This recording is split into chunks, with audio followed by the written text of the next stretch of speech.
இந்த உலகத்துல வாழ்ற ஒவ்வொரு ஜீவராசியும் தான் பிறப்பதும் தெரியாம இறப்பதும் அறியாம இந்த மண்ணுல சில காலம் வாழ்ந்து விட்டு செல்கின்றது.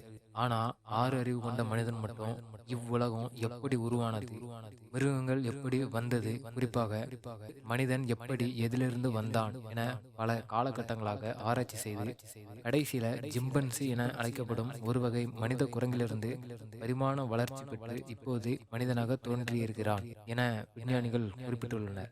இது நாம் சிறுவயதில் படித்த பாடப்புத்தகத்தில் வந்துள்ளது. இதைத்தான் நாம் இன்று வரை நம்பிக்கொண்டு வருகிறோம். ஆனா உண்மையை சொல்ல போனால் அது உண்மை கிடையாது. இப்படி அது உண்மையாக இருந்தால் பூமியில் எங்கோ ஒரு ஓரத்தில் குரங்கிலிருந்து மனிதன் வந்த பரிமாண வளர்ச்சி இன்னும் நடந்து கொண்டு இருக்க வேண்டும். அப்படி அது நடக்காவிட்டால் இதை நாம் ஒரு கட்டுக்கதையாகத்தான் எடுத்துக்கொள்ள வேண்டும். இந்த வீடியோ பார்த்து வரும் உங்களில் பல பேருக்கு இது கட்டுக்கதை என்ற உண்மை தெரிந்தாலும் உங்களுக்குள் ஒரு குழப்பம் இருக்கும். அது என்னவென்றால், மனிதன் குரங்கிலிருந்து வரவில்லை என்றால் பின்பு எப்படி மனித இனம் மற்றும் உயிரினங்கள் வந்தது என்ற கேள்வி உங்கள் மூளையை கசக்கி கொண்டு இருக்கும். இதற்கான பதில் நம் அருகில்தான் இருக்கிறது.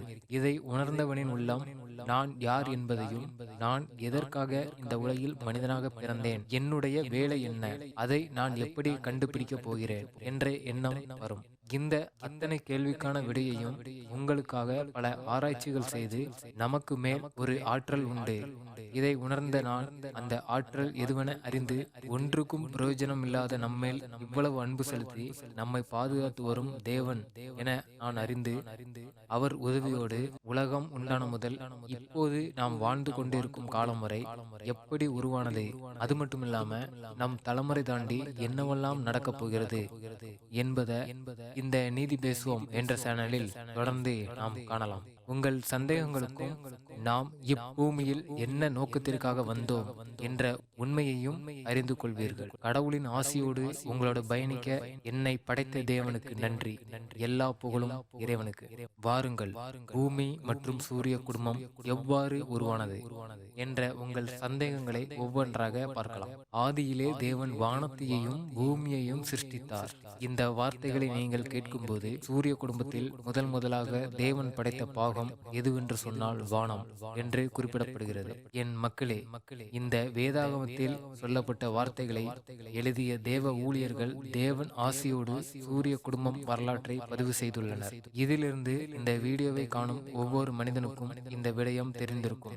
அது என்னவென்றால், டெக்னாலஜி இல்லாத பல நூறு ஆண்டுகளுக்கு முன்பு வாழ்ந்த மனிதர்கள் தேவ ஆவியானவரின் உதவியோடு இந்த வார்த்தைகளை எழுதினார்கள் என்று நான் நம்புகிறேன். இதை மனிதன் கற்பனையில் எழுதப்பட்டது என்று நீங்கள் சொன்னால், மனிதன் கற்பனையில் எழுதிய இந்த புத்தகம் இன்றைய நடைமுறையிலும் கூட நடக்கும் சம்பவங்களை அச்சு பிசறாமல் எப்படி சொல்லியிருக்க முடியும்? வருங்காலம் இப்படிதான் இருக்க போகிறது அப்படின்னு சொல்லி.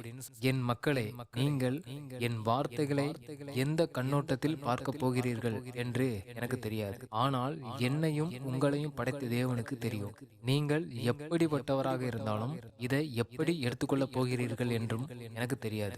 நான் சொல்ல போகிற வார்த்தைகளை நம்பாமல் கூட நீங்க இருக்கலாம். உண்மையான வரலாற்றை சொல்ல வேண்டியது என் கடமை. அதை உணர்த்த தேவன் உங்களுக்கு உதவி செய்வார். வாருங்கள், நாம் சூரிய குடும்பம் உருவான வரலாற்றை காணலாம். கேலக்சி என்று இன்று நாம் சொல்லக்கூடிய பிரபஞ்சத்தில் முதலில் உருவானது வானம். இரண்டாவதாக பூமியை படைத்தார். நீங்கள் இப்போது கற்பனை செய்த வானம் மற்றும் பூமி இப்போது எந்த கோணத்தில் இருக்கும் என்று சொன்னால், பூமி உருண்டையாகவும் மிக அழகாகவும் அதை சுற்றி வானம் மிக நீளமாகவும் இருக்கும் என்று நீங்கள் நினைத்திருந்தால் ஆம் என்று கமெண்ட் பாக்ஸில் தெரிவியுங்கள். ஆனால் நான் சொல்கிறேன், பூமி அழகானதாக படைக்கப்படவில்லை. அந்த பூமி ஒருங்கின்மையும் வெறுமையுமாய் இருக்குது. நீங்கள் பூமியை எப்படி எதிர்பார்த்தீர்களோ அதுக்கு மாறாக பூமி படைக்கப்பட்டது என்று தேவன் நமக்கு போதிக்கிறார்.